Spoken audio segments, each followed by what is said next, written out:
دنیا میں بحیرہ مردار کے نام سے پانی کا ایک ایسا حصہ بھی پایا جاتا ہے جس میں کوئی بھی آبی جاندار یعنی مچھلی، مینڈک وغیرہ زندہ نہیں رہ سکتے۔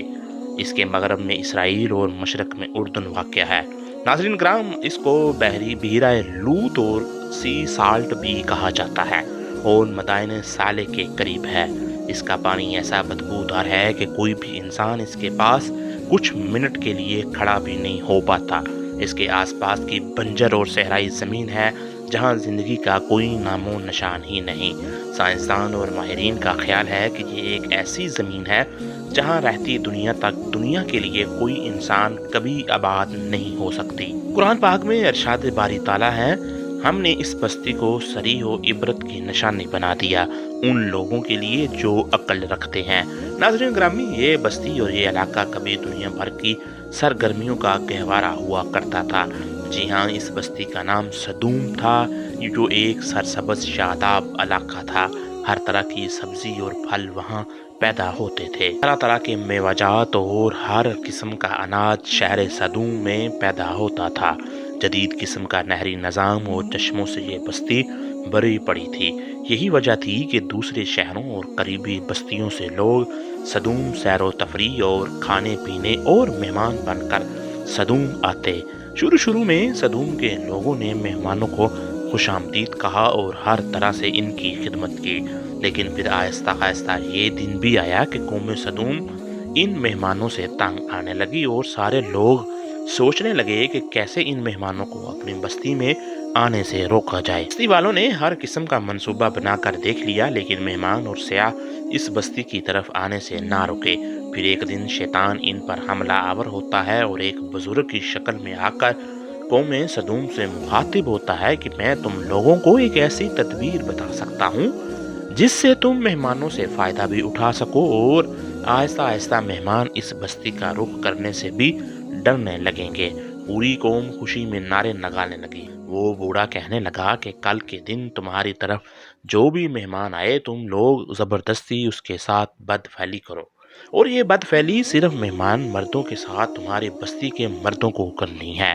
بستی والوں کو یہ تدبیر کوئی خاص نہ لگی، لیکن پھر جب اگلے دن شیطان ایک نہایت خوبصورت اور نو عمر لڑکے کو اس بستی میں بھیجا، جس کو دیکھ کر قوم سدوم کے سردار اپنی شہوت پر قابو نہ رکھ سکے اور کہنے لگے ہمیں ہر صورت اس بوڑھے کے مشورے پر عمل کرنا چاہیے، اور قوم کے سرداروں نے یہ کام کرنا شروع کر دیا۔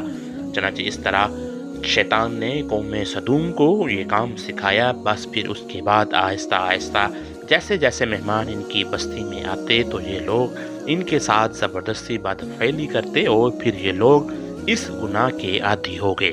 اب بات یہاں تک پہنچی کہ یہ لوگ آپس میں ہی اپنے ہی بستی کے لوگوں کے ساتھ بد فعلی کرنا شروع کر دی۔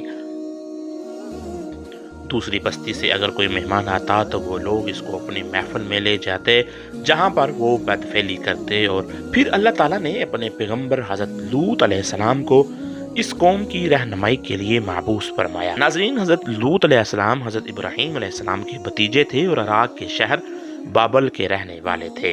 پھر اللہ پاک کے حکم کے مطابق حضرت ابراہیم نے وہاں سے ملک شام کی طرف ہجرت کی۔ حضرت ابراہیم حضرت سارہ کے ساتھ فلسطین تشریف لے گئے اور حضرت لوط علیہ السلام اردن میں مقیم ہو گئے۔ پھر اللہ پاک کے حکم سے حضرت لوط علیہ السلام سدوم کے لوگوں کو ہدایت دینے لگے۔ ناظرین، اہم بات یہ ہے کہ مردوں سے شہوت پوری کرنا ایک ایسا گناہ تھا جو اس قوم سے پہلے کبھی کسی نے نہیں کیا تھا۔ قرآن پاک میں قوم لوط کا ذکر 17 مرتبہ آیا۔ اللہ تعالیٰ نے فرمایا کیا وہ بے حیائی کرتے ہو جو تم سے پہلے جہاں میں کسی نے نہیں کی تو تم مردوں کے پاس شہوت سے جاتے ہو، بلکہ تم عورتیں چھوڑ کر، اور بلکہ تم لوگ حد سے گزر گئے ہو۔ حضرت لوط علیہ السلام کی قوم نے یہ سن کر ان کا کہنا سننے کی بجائے جو جواب دیا، اس کا ذکر قرآن کریم میں موجود ہے، اور اس کی قوم کا کچھ جواب نہ تھا مگر یہی کہنا کہ ان کو اپنی بستی سے نکال دو، یہ لوگ تو پاکیزگی چاہتے ہیں۔ حضرت لوط نے اپنی قوم کو بہت سمجھایا لیکن وہ اس کام سے باز نہ آئے۔ اس کا ذکر قرآن پاک میں کچھ اس طرح ہے۔ حضرت لوط علیہ السلام نے کہا کہ تم کیوں نہیں ڈرتے، میں تو تمہارا امانت دار پیغمبر ہوں، تو اللہ سے ڈرو اور میرا کہنا مانو، اور میں تم سے اس کام کا بدلہ نہیں مانگتا، میرا بدلہ رب العالمین کے ذمہ ہے۔ کیا تم اہل عالم میں سے لڑکوں پر مائل ہوتے ہو؟ تمہارے پروردگار نے جو تمہارے لیے جو بیویاں پیدا کی ہیں ان کو چھوڑ دیتے ہو، حقیقت یہ ہے کہ تم حد سے نکل جانے والے ہو۔ حضرت لوط علیہ السلام مایوس ہونے کی بجائے قوم کو راہ راست پر لانے کی جدوجہد میں مصروف رہے، لیکن قوم میں یہ گناہ بڑھتا گیا۔ ایک دن ایسا آیا، قوم لوط خود حضرت لوط علیہ السلام سے کہنے لگی کہ اگر تم سچے ہو تو اپنے رب سے کہو کہ ہم پر عذاب بھیج دے، تو ہم اس کام سے باز نہیں آئیں گے جب تک عذاب نہیں آئے گا۔ پھر اس کے بعد 3 فرشتے اللہ پاک نے قوم سدوم کی بستی میں لوط علیہ السلام کی طرف انسانی شکل میں بھیجے۔ روایات میں آتا ہے کہ جب وہ رشتے بستی کی طرف آئے تو ان کی ملاقات بستی سے باہر ہی حضرت لوط کی صاحبزادی سے ہوئی۔ فرشتے حضرت لوط کی بیٹی سے کہنے لگے، ہم مسافر ہیں اور ہم چاہتے ہیں کہ آج رات اس بستی میں رک جائیں، کیا یہاں ہمیں ایک رات رہنے کے لیے کوئی جگہ مل سکتی ہے؟ لڑکی ان سے کہنے لگی، آپ لوگ یہاں پر ہی رکیں، میں اپنے والد سے اس بات کا ذکر کرتی ہوں۔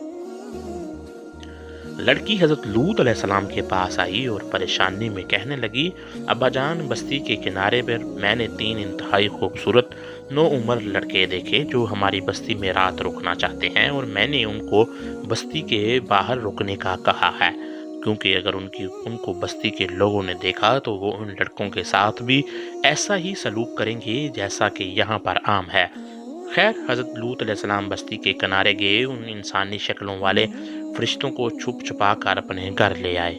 مفسرین اور تاریخ دان لکھتے ہیں کہ وہ فرشتے جبرائیل علیہ السلام اور میکائیل علیہ السلام اور اسرافیل علیہ السلام تھے، لیکن وہ نہایت خوبصورت نوعمر لڑکوں کی شکل میں تھے۔ حضرت لوط علیہ السلام کی بیوی وائلا کافروں سے ملی ہوئی تھی، اس لیے اس نے یہ راز فاش کر دیا کہ ہمارے گھروں میں 3 خوبصورت لڑکے مہمان بن کر آئے ہیں اور لوط علیہ السلام ان کو چھپا رہے ہیں۔ بس یہ سننا تھا کہ بستی کے لوگ حضرت لوط علیہ السلام کے گھر کی طرف لپکے۔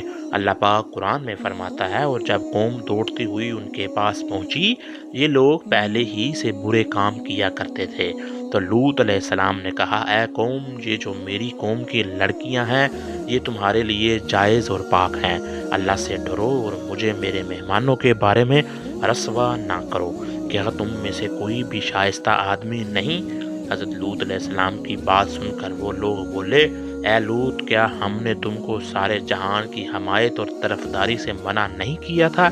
اور تم یہ بخوبی واقف ہو کہ ہمیں تمہاری بیٹیوں سے کچھ حاجت نہیں، اور جو ہماری اصل چاہت ہے اس سے تم بخوبی واقف ہو۔ قوم لوط کے اس بے شرمانہ جواب سے اندازہ لگایا جا سکتا ہے کہ وہ فعل بد میں کس حد تک مبتلا ہو چکی تھی۔ جب پوری قوم نے حضرت لوط علیہ السلام کے گھر کا گھیرا کر لیا تو لوط علیہ السلام فرمانے لگے، اے کاش مجھے میں تمہارے مقابلے کی طاقت ہوتی یا کسی مضبوط قلعے میں پناہ پکڑ سکتا۔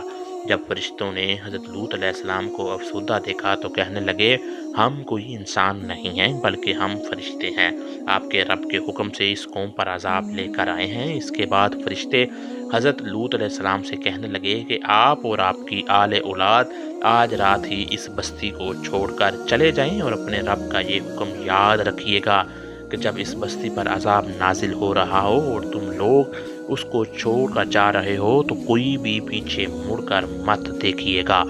چنانچہ لوط علیہ السلام رات کو اپنے اہل و عیال کو لے کر نکل پڑے، ان کی بیوی وائلا بھی ان کے ساتھ تھی۔ ادھر بستی کے لوگ حضرت لوط کے غار پر جمع تھے۔ حضرت جبرائیل نے اپنا ایک پر مارا اور وہ سارے لوگ جو جمع تھے وہ اندھے ہو گئے۔ عذاب صرف ان لوگوں کے لیے تھا جو حضرت لوط کے گھر باہر جمع تھے۔ قرآن کریم میں ارشاد ہے کہ انہوں نے لوط سے ان کے مہمانوں کو لینا چاہا تو ہم نے ان کی آنکھیں اندھی کر دیں۔ اس کے بعد حضرت جبرائیل علیہ السلام اس بستی کو اللہ کے حکم سے زمین سے اکھیڑا اور پھر اپنے بازوؤں پر رکھ کر آسمان پر لے گئے، یہاں تک کہ بستی کے مرغوں اور کتوں کی آوازیں آسمان کے فرشتوں نے سنی، اور پھر اس بستی کو زمین پر دے مارا۔ پھر اس کے بعد اللہ پاک نے ان لوگوں پر پتھروں کی بارش کی